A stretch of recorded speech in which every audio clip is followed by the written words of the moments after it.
ರಾಜ್ಯದಲ್ಲಿ ಹಲವು ಅನೇಕ ಸುಂದರ ತಾಣಗಳಿವೆ. ಆದರೆ ಸುರಕ್ಷಿತ ದೃಷ್ಟಿಯಿಂದ, ಭದ್ರತಾ ದೃಷ್ಟಿಯಿಂದಾಗಿ ವಿಧಿಸಲಾಗಿರುವ ನಿರ್ಬಂಧಗಳಿಂದ ಆಕರ್ಷಣೀಯ ನೈಸರ್ಗಿಕ ಸ್ಥಳಗಳನ್ನು ನೋಡಲಾಗದ ಪರಿಸ್ಥಿತಿ ಉಂಟಾಗಿದ್ದು, ಇಂತಹ ನಿರ್ಬಂಧಗಳಿಗೆ ಕೋಚ್ ಬ್ರೇಕ್ ಹಾಕಿ ಚಾರಣ ಪ್ರಿಯರಿಗೆ ಹೊಸ ಸ್ಥಳಗಳಿಗೆ ಅವಕಾಶ ಕಲ್ಪಿಸಿಕೊಡಲು ಉತ್ತರ ಕನ್ನಡ ಜಿಲ್ಲಾಡಳಿತ ಮುಂದಾಗಿದೆ. ಈ ಕುರಿತ ಡೀಟೇಲ್ಸ್ ಇಲ್ಲಿದೆ, ನೀವೇ ನೋಡಿ. ಚಾರಣ ಪ್ರಿಯರಿಗೆ ಗುಡ್ ನ್ಯೂಸ್. ಟ್ರೆಕಿಂಗ್ ಹಬ್ ಆಗಲಿದೆ ಉತ್ತರ ಕನ್ನಡ.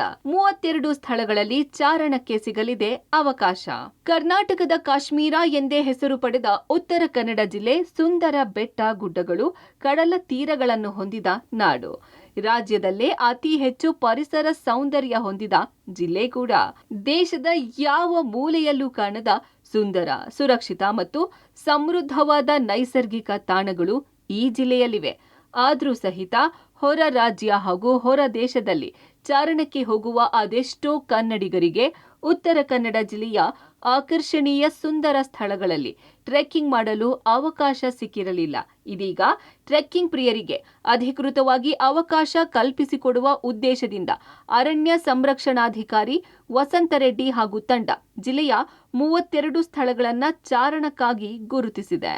ಸದ್ಯ ಚಾರಣಕ್ಕೆ ಜಿಲ್ಲಾಡಳಿತದಿಂದ ಬೆಂಬಲ ಸಿಕ್ಕಿರುವ ಹಿನ್ನೆಲೆ 32 ಸ್ಥಳಗಳಲ್ಲಿ ಟ್ರೆಕ್ಕಿಂಗ್ ಮಾಡಲು ಅಧಿಕೃತ ಅನುಮತಿಗಾಗಿ ಕರ್ನಾಟಕ ಪ್ರಧಾನ ಮುಖ್ಯ ಅರಣ್ಯ ಸಂರಕ್ಷಣಾಧಿಕಾರಿಗೆ ಉತ್ತರ ಕನ್ನಡ ಸಿಸಿಎಫ್ ವಸಂತರೆಡ್ಡಿ ಮನವಿ ಸಲ್ಲಿಸಿದ್ದಾರೆ.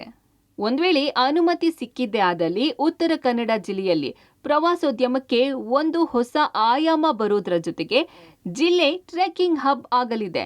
ನಮ್ಮ ಡಿಸ್ಟ್ರಿಕ್ಟಲ್ಲಿ ಸಾಕಷ್ಟು ಟ್ರೆಕ್ಕಿಂಗ್ ರೂಟ್ಸ್ ಫಾರೆಸ್ಟ್ನಲ್ಲಿ ಇರೋದ್ರಿಂದ ನಮ್ಮ CCF ಸರ್ ಐಡೆಂಟಿಫೈ ಮಾಡಿಕೊಂಡು ಅಲ್ಲಿ ಟ್ರೈನಿಂಗ್ಸ್ ಎಲ್ಲ ಮಾಡಿಕೊಂಡು ನೇಚರ್ ಗೈಡ್ ಅಂತ ಅಲ್ಲಿ ಟ್ರೆಕ್ಕಿಂಗ್ ಕರ್ಕೊಂಡು ಹೋಗೋರಿಗೆ ಟ್ರೈನಿಂಗ್ ಎಲ್ಲ ಮಾಡಿಕೊಂಡು ಆಲ್ಮೋಸ್ಟ್ ಒಂದು 32 ರೂಟ್ಸನ್ನು ಫೈನಲ್ ಮಾಡಿದ್ದಾರೆ. ಆ ರೂಟ್ಸನ್ನು ಅಪ್ರೂವ್ ಮಾಡೋದಕ್ಕೆ ಸ್ಟೇಟ್ ಲೆವೆಲಲ್ಲಿ ಪರ್ಮಿಷನ್ ತಗೊಳ್ಬೇಕಾಗುತ್ತೆ. PCCFಯಿಂದ ಅಪ್ರೂವಲ್ ತಗೋಬೇಕಾಗುತ್ತೆ. ಸೊ ಅಪ್ರೂವಲ್ಗೆ ಅಲ್ಲಿ ಕಳಿಸಿದ್ದಾರೆ.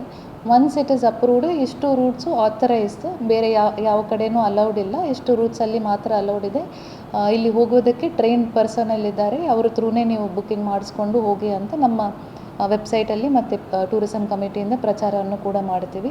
ಇದು ಕೂಡ ಶಾರ್ಟ್ಲಿ ಅಪ್ರೂವ್ ಆಗುತ್ತೆ. ಒನ್ಸ್ ಅಪ್ರೂವ್ಡ್ ಅದರದ್ದು ಡೀಟೇಲ್ಸ್ ನಾವು ಶೇರ್ ಮಾಡ್ತೀವಿ. ಇನ್ನು 32 ಟ್ರೆಕ್ಕಿಂಗ್ ಸ್ಥಳಗಳಿಗೆ ಉತ್ತರ ಕನ್ನಡ ಜಿಲ್ಲಾಡಳಿತ ಅನುಮತಿ ನೀಡಿರುವುದನ್ನು ಪರಿಸರ ಪ್ರೇಮಿಗಳು ಸ್ವಾಗತಿಸಿದ್ದಾರೆ. ಆದರೆ ಟ್ರೆಕ್ಕಿಂಗ್ ಸಂಪೂರ್ಣವಾಗಿ ಅರಣ್ಯ ಇಲಾಖೆ ಮೂಲಕವೇ ನಡೆಯಬೇಕು ಎಂದಿರುವ ಪರಿಸರ ಪ್ರೇಮಿಗಳು ಟ್ರೆಕ್ಕಿಂಗ್ ಸ್ಥಳಗಳ ಸುರಕ್ಷತೆ ಮತ್ತು ಸ್ವಚ್ಛತೆಗೆ ಹೆಚ್ಚಿನ ಆದ್ಯತೆ ಬಗ್ಗೆ ನಿಗಾ ವಹಿಸಬೇಕು ಎಂದು ಆಗ್ರಹಿಸಿದ್ದಾರೆ. ಕರ್ನಾಟಕದ ಪಶ್ಚಿಮ ಘಟ್ಟ ಪ್ರದೇಶಗಳಲ್ಲಿ ಚಾರಣಕ್ಕೆ ಅವಕಾಶ ಕೊಡುವ ಸಂದರ್ಭದಲ್ಲಿ ಸರ್ಕಾರ 3 ಪ್ರಮುಖ ಅಂಶಗಳನ್ನ ಗಮನಿಸಬೇಕು. ಸಂರಕ್ಷಿತ ಅರಣ್ಯ ಪ್ರದೇಶಗಳಲ್ಲಿ ಇದಕ್ಕೆ ಅವಕಾಶ ಕೊಡದೇ ಇರೋದು ಸೂಕ್ತ.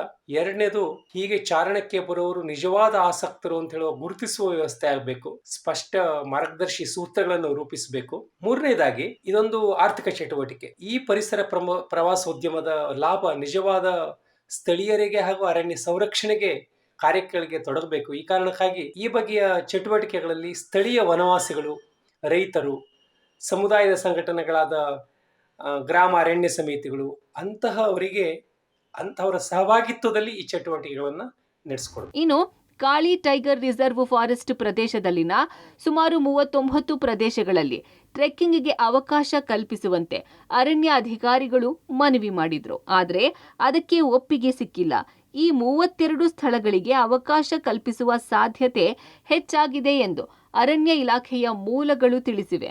ಒಂದು ವೇಳೆ ಅವಕಾಶ ಸಿಕ್ಕಲ್ಲಿ ಚಾರಣಿಗರಿಗೆ ವಿಶೇಷ ಸ್ಥಳಗಳ ಪರಿಚಯದ ಜೊತೆಗೆ ಜಿಲ್ಲಾ ಪ್ರವಾಸೋದ್ಯಮವು ಅಭಿವೃದ್ಧಿಯಾಗಲಿದೆ. Naveen Sagar, public TV, Karwar.